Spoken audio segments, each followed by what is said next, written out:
Well, it's now February, the final month of summer, a summer that has been very, very hot for us down here in Southeast Victoria.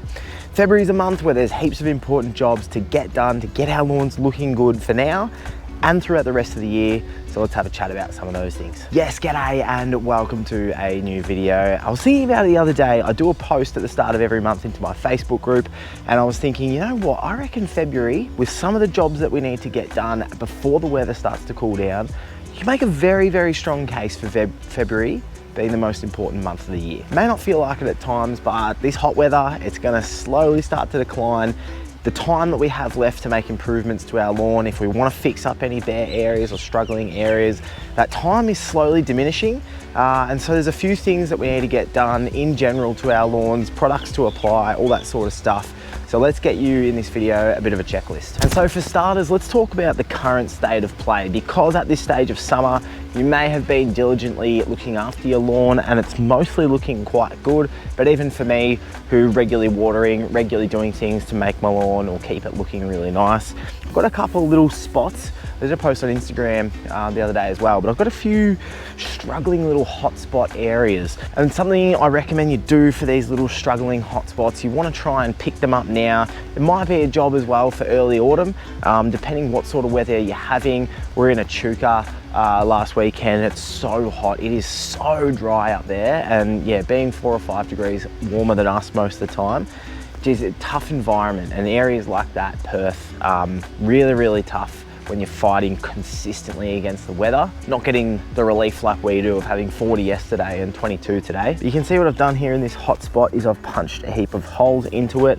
Something I then recommend you do as well is grab your watering can, get some wetting agent in there, pour it over that area, and then consistently over the next week or two, come around and water it by hand. So there's a couple other little areas around here. So now is a really good time to be putting time into those struggling areas, because even though you might feel like you're fighting a losing battle, if you can start getting a bit of extra water in there, a bit of extra nutrients, a few applications of some wetting agent in the watering can just to help that soil, so that when you do get a big storm come through in February that really hydrates everything properly again, when you do start to get the relief of some of those lower 20-degree days mixed in with some of your 30s and that sort of thing, the soil will be much more able to bounce back from those sorts of things. So really good to start addressing some of your bare spots. And that sort of flows into something I recommend you do, which is continue up with your regular maintenance in general. So I've been out here today, I've come across and I've mowed at 18 millimeters. My last mow was at 22 mil, so I mowed at 18, and then I came through with a scarifier on the lowest setting just to thin it out a little bit, and then mow again at 18 millimeters. So giving it a nice little freshen up. And yeah, it is looking really, really good, but just not letting it wasn't particularly thatchy or anything like that, that was really, really bad, but just continuing that regular maintenance. And for you, you know, continue your regular mowing, even if you feel like your lawn's struggling and you're due for liquid fertilizer and it's like, oh, I won't even bother. Keep going with your regular practices, keep getting your normal applications, keep getting your normal watering, even if it feels like you're fighting a losing battle, because it will all just be helping to tick along so that when the weather really does start to cooperate, it's ready to roll. And then on that topic of thatch build up and lawn renovations and all that sort of thing, and trying to keep it brief, because it's a topic that you could go on for a long time. But if you do want to do any of that work, if you have got an overly thick lawn, it's gotten away from you at times throughout this season, it's getting quite thatchy, you want to aerate before winter comes because you have a soggy lawn, you've got bumps you still want to iron out, there's still plenty of time, or actually I say that, plenty of time. Probably this month in my climate, Southeast Victoria, if you're going to do a huge renovation with a big top dress, it really does need to be at some stage in this month. You've got a bit more time if you're in the more northern states. Something I definitely recommend, even if you did, well, it depends really on your mowing goals and if you're cylinder mowing and stuff like that. Not as much if you're rotary mowing, it depends what standard you want to maintain. But something I really, really enjoy is that late summer, early autumn, really big clean out, a heavy scalp and a heavy scarify, at least a scalp, just to really reset the growth, reset the crowns of the plant, really get it down and just give it a nice big clean out. It's got enough time to repair and recover and thicken up before the weather really cools down through late autumn. I've had 2 winters on this lawn. The first winter I had done a heavy renovation in January, and then I sort of started to get to May kind of period of time and I was like, oh, it's just getting thatchy and frustrating and difficult to mow.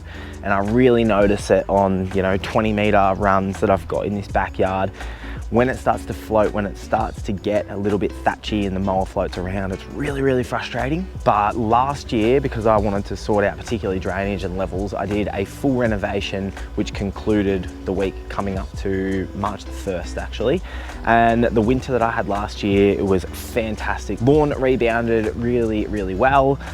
It was well cleaned out, looking good, nice to mow, looking green all throughout winter. And so that late summer, early autumn freshen up really, really helped. And if you have got a cool season lawn, lucky you, because it is coming into prime season to be doing your overseeding and renovation work, especially if you've got a bit of a tired lawn coming out of summer. I'm a couple of weeks away from killing my front yard, and I'm going to be putting some rye seed out there, which I'm really looking forward to. And so look out for those videos. And just one more thing in terms of the late summer, early autumn clean out that I recommend for this month, early March, something like that, is it doesn't have to be a full scalp and scarify, because that can be a big effort. But even if you're mowing at a number 5 or a number 6 on your mower, even if you just go down to a number 3 or a number 2, just drop it a little bit, clean it out a little bit. It might be, more suitable to what the goals you have with your mowing. You might not be cylinder mowing, that sort of thing, but you do want to freshen it up a little bit so it's not getting overly thick and whatnot throughout autumn and winter. For the warm season grasses, any little bit of work you can do to it is going to really help to freshen it up. And now talking about consistent and regular applications to get out onto the yard, I need to get my liquid fertilizer out. It's been about 6 weeks, so I'm due for that. And then during this month, there are a few other things that we need to get done to be feeding and looking after weeds and things like that in our lawn. So let's get the Lawn Tips mix sprayed and then have a chat about those.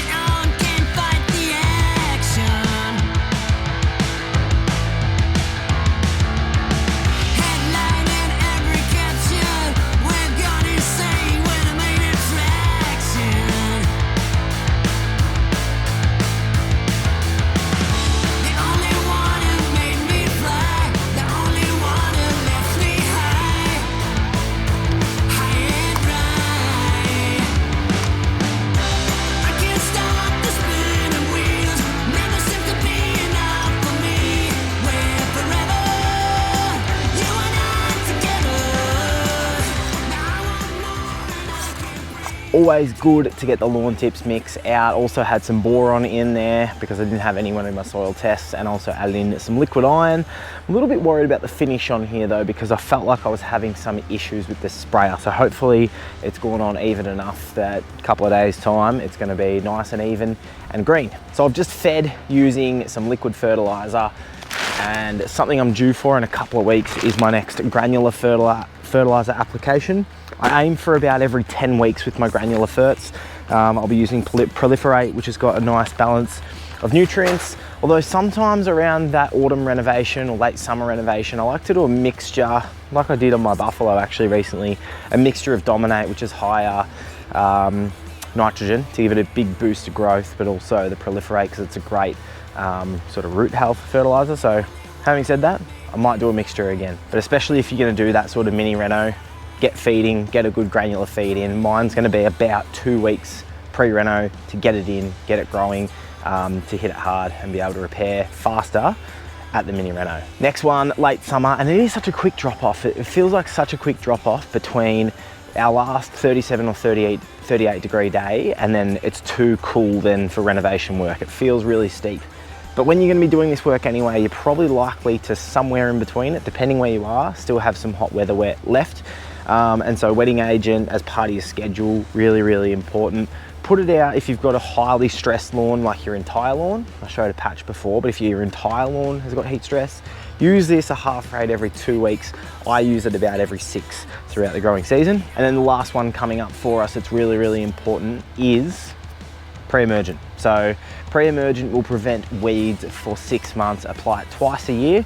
Check the label for what applies to you, but for me, it's around about mid-Feb and mid-August that this needs to go out. So preventing winter grass is the main thing for a lot of us for this application now. Yeah, really good product to get out. It's a good time as well to check what's in the shed.